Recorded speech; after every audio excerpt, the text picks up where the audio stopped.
tomado este tema y lo han movido y han llevado ya en varias mañaneras al presidente a tener que aclarar y aclarar y aclarar. Ojo con el papel de los medios que tienen influencia desde España en México, tal vez más de allá hacia acá que de aquí hacia allá. No, pues claro, sabemos que juegan un papel así, medular, en, pues, no solamente en este tema, ¿no? Sino, pues aquí una de las grandes labores que haces tú, aparte de tener una información veraz, ha sido desmontar esa mala información que hay. Pero pensaría un poco, por ejemplo, en esto, ¿no? Bien lo decía César, lo retoma Morgan, como esto de las capas, ¿no? Hay distintas aristas de verle este tema. Pensaría en las capas así como las cebollas, ¿no? Que tienen pequeñas capas, digo, algunas hacen hasta llorar, ¿no? Que es lo que creo que está ocurriendo. Hay una capacidad que tienen los grandes cuadros políticos, como el caso del presidente, que es la capacidad de agitar. Agita Andrés Manuel López Obrador en sus mañaneras, con sus declaraciones. Agita, por supuesto que sí, remueve no nada más en términos de periodismo, ¿no? O sea, se sacan de onda, pues dicen que, ¿y ahora por qué el presidente dice esto? Pero me parece importante enfatizar lo que acaba de decir Morgan. Si bien es una postura que pone una palabra que aparte una de las críticas fue, no se puede pausar, eso no existe. No, ¿cómo no existe? Pues hay que repensarlo. Políticamente hay que repensar en nuestras relaciones con otras, con otros políticamente, a qué se refiere con pausar. Y por lo menos le puso el dedo en la llaga a plantear este tema, más allá de que si nos alcanzan los votos o no nos alcanzan los votos para sacar la reforma eléctrica, sino nos permite ver eh, hasta dónde llega el alcance de los intereses en términos de aprobar esta reforma. Decía, por ejemplo, Carolina, ¿no? ¿A quién le está hablando el presidente? Fíjate qué curioso, ¿a quién le hablaba el presidente y quiénes salieron a responder? O sea, ni siquiera se les estaba hablando. Felipe Calderón no se te estaba hablando. Lógicamente, ¿qué podíamos esperar de un Felipe Calderón que sale a pedir disculpas? Pues sí es el empleado de esos que se les está pidiendo una pausa para replantear unas formas distintas de convenir, de relacionarnos. No puede seguir ocurriendo lo que ocurrió en ese momento. Digo, por mencionar Felipe Calderón, pero pues también Luis Carlos Ugalde y otros ahí que salen, que dices, bueno, pues, ¿qué podríamos esperar? Imagínate si los que salen a defender son estos, o a ofenderse, pues, después de esta declaración, son estos mismos que se robaron la presidencia en el 2006, puta, pues, ¿qué podemos esperar, no? Así es, yo leí en Twitter una opinión de Leonardo Curcio y decía yo, si así defendieran a México o así defendiéramos a México todos como ellos defienden a España, otro gallo nos cantara. Carolina Hernández Calvario, eh, pues seguimos abriendo la cebolla, diría Yasmín Ugalde, en las diferentes capas sobre este tema. Este punto de quienes salieron a responder, a mí me llama mucho la atención porque se han dado cuenta que los medios ya no tienen ese monopolio de la verdad, ¿no? Y también logré ver algunas expresiones por parte de colegas de la academia.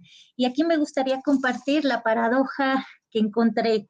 Y es que estos ideólogos del neoliberalismo dicen querer un Estado que realice funciones de redistribución, pero a su vez no se pronuncian o incluso evitan que los debates políticos se metan en las relaciones de propiedad de las empresas multinacionales, ¿no? No se pronunciaron cuando estas no pagaban ni siquiera los impuestos, cuando no se ponía en jaque estos elementos que han caracterizado la fase neoliberal, ¿no? Obviamente mis comentarios, la capa de la cebolla es desde la economía, ¿no? Y lo pienso porque la invitación que hacen pues, ¿qué hace López Obrador en las mañaneras? Es a superar esta forma en la cual las élites económico y políticos se fueron valiendo de mecanismos vinculados con la corrupción como unas formas de acumulación de capital, ¿no? Pensemos en los mecanismos más enunciados en las mañaneras. El saqueo de los fondos públicos, que por supuesto benefician a estas empresas multinacionales, pero también vemos con los procesos de privatización, que es el despojo de los bienes públicos, de los bienes sociales y en muchos casos también de los bienes comunales, ¿no? Entonces aquí hay una abstracción de decir qué es lo que beneficia a la población y qué es el capital en sí. Por eso creo que la tarea que hay desde la academia es de ir desentramando la cebolla, pero desde las disciplinas, ¿no? Ver cómo se tejieron estas redes de poder, que no solo fueron transaccionales en México, también se están enunciando ahora como transnacionales. Es decir, no solo fueron redes que se tejieron entre lo público y lo privado, también fueron redes que se tejieron entre lo nacional y lo global. Escuchaba hace un momento las intervenciones cuando hablaban de los medios y pues los medios de comunicación y ahora tienen unas prácticas muy comunes. En el caso de las empresas multinacionales también, ¿no? Entonces aquí hay que analizar cuál es la esencia del neoliberalismo, que a mi entender tiene que ver justamente con las formas de acumulación. Unas bajo formas financieras, con presencia de capital español, y todos conocemos estos bancos que además se caracterizan por no ser productivos, y otra mediante la corrupción expresada con este despojo de los bienes públicos, ¿no? César Vargas, continuamos analizando este tema desde diferentes perspectivas y es muy interesante porque muchos se preguntarán, ¿y quiénes son los beneficiados y quiénes son los afectados por esta pausa con nombre y apellido? Bueno, pues está para el debate precisamente, César. Yo creo que los beneficiados pues son evidentemente todos aquellos que queremos una mejora en México en el mundo. Y los afectados son los que simplemente quieren la inercia. Estos grupos que salieron a defender acríticamente a España y a estas empresas, pues evidentemente son grupos que quieren reproducir una inercia en la manera que tenemos en México de hacer las cosas. Y los beneficiados serán todos aquellos que estamos buscando por una nueva política internacional de México, de un México digno, de un México presente, no de un México objeto, no de un México silenciado, sino un México presente en el mundo. En ese sentido, yo polemizaría un poco con Morgan cuando él habla de que hay como una reconquista de parte de España. Quizá puede ser por la presencia que tenemos en Bruselas. Yo creo que España en realidad tiene muchos más problemas internos. No creo que España esté en la calidad de recuperar el imperio español. Más bien, España está constantemente pues, tratando de mantener la unidad nacional. Tiene el caso de Cataluña, tiene el caso del País Vasco, tiene varios nacionalismos, una polarización política fuertísima. Entonces, yo por eso invito a analizar este contexto con el concepto de la decolonización, porque me parece muy útil, porque decolonizar no solamente implica luchar contra el colonizador, sino limpiar lo que hay de colonizado en nosotros. En ese sentido, yo creo que muchas de las empresas españolas no es que hayan querido venir a conquistar México, sino que cuando ellos vinieron en plan de negocios, se encontraron con políticos que los trataron como virreyes. Del periodo neoliberal hay verdaderos conceptos de cuando se firman acuerdos con empresas españolas, que los españoles se van más sorprendidos, porque dicen, México nos dio ni hasta lo que no le pedimos. Es decir, el problema era que la élite mexicana veía lo español como evidentemente superior y les regalaron contratos leoninos, más que el problema haya sido que los españoles hayan forzado, más bien la élite mexicana neoliberal les abrió las puertas. Entonces, la pausa a la que invita el presidente López Obrador, yo la utilizaría en ese sentido. ¿En qué manera para una reflexión en cómo nos entendemos en las relaciones con Europa? Evidentemente relaciones con Estados Unidos, etcétera, pero vamos por este tema, en las relaciones con Europa, las relaciones con España, y yo invito a que se tome desde la perspectiva decolonial. No veo un plan en Madrid para reconquistar México. Yo veo más bien un plan de unas cuantas élites mexicanas para querer volver a ser parte de una colonia. Entonces, en ese sentido, la decolonización me parece un concepto muy importante donde podemos repensar el papel de México en el mundo, primero limpiando estos conceptos, estas ideas de que nosotros somos el país que va a ser colonizado. Y para eso yo creo que la cuarta transformación necesita proponer una estrategia de relaciones internacionales hacia Europa, proponer una estrategia hacia España. Por ejemplo, un caso muy concreto, ya mencionaste, Vicente, cuando el presidente pide que la corona pida disculpas por los desmanes de la conquista.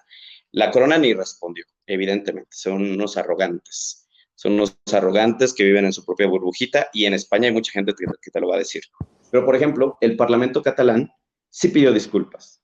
El Parlamento catalán oficialmente pidió una disculpa al gobierno de México a los indígenas mexicanos, por los desmanes cometidos hace 5 siglos, lo cual te habla de que hay voluntades dentro de España para mejorar estas relaciones, para lo que el presidente está invitando, relaciones internacionales con España de respeto, de socios, de tú a tú.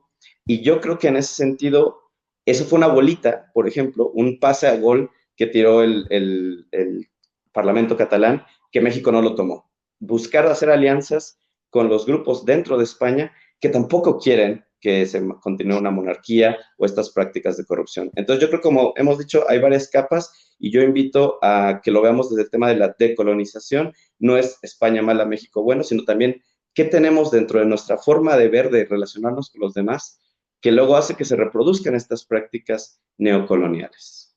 Me hiciste recordar, César Vargas, a la gran Amparo Ochoa, Gabino Palomares con la maldición de Malinche, y aquello que les seguimos cambiando oro por cuentas de vidrio y damos nuestras riquezas por sus espejos con brillo, entre otras cosas. Se las recomiendo, La maldición de Malinche. En serio, me hiciste recordar este himno, ¿no? Este himno, más que una canción, un himno de Gabino Palomares y de la gran Amparo Ochoa.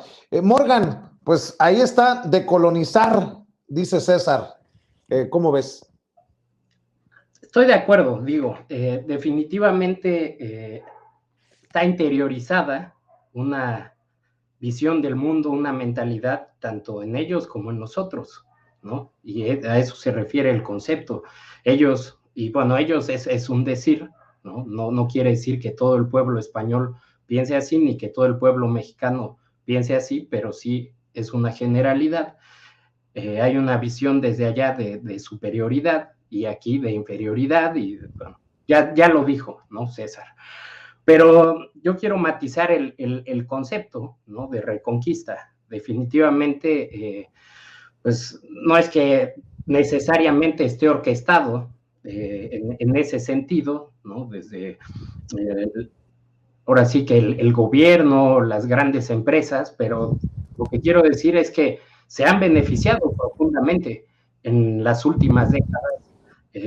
Han extraído la riqueza de nuestro país de manera tremenda, ¿no? Ha habido una transferencia de riqueza. Simplemente hay que considerar que en nuestro país operan más de 6,000 o 7,000 empresas españolas. En el ramo energético, aproximadamente unas 40. Se suele mencionar a Iberdrola, Repsol, que son las más conocidas, pero hay aproximadamente 40 empresas que participan en el sector eléctrico mexicano, en generación, comercialización, construcción, operación y mantenimiento, etcétera, etcétera. Todo esto al amparo del poder, y ahí bueno, también ya se dijo, los gobiernos neoliberales pues les abrieron las puertas, pero no de gratis, beneficiándose ellos. Todos sabemos, por ejemplo, que Calderón terminó siendo parte del consejo de administración de Iberdrola, ¿no? Lo que se llama la puerta giratoria, pero además a nivel internacional. Entonces, pues sí, ha habido una transferencia de riqueza, se han beneficiado ellos, se han beneficiado las élites de nuestro país también de todo este proceso. Quienes hemos salido perjudicados hemos sido los mexicanos. Y bueno, el mismo presidente ha insistido en que con sus declaraciones no se refiere al pueblo español, se refiere a las élites que han constituido oligopolios, ¿no?, a nivel internacional, y al final de eso se trata, ¿no?, de entender que eso está en el fondo de esta discusión. Ese es el verdadero trasfondo, y pues básicamente tenemos que aclarar esto con el pueblo, con la gente, que no se malentiendan, las declaraciones del presidente, que no se interprete como una ruptura para nada. Esta pausa es un momento de reflexión para repensar nuestra relación, ¿no?, como pueblos del mundo, desde un punto de vista de la dignidad humana, de la soberanía, etcétera, etcétera, y poder establecer relaciones que realmente sean justas para ambos, que no sean relaciones desiguales, ni de saqueo, ni de abuso, ni nada por el estilo. Así es. Yasmín.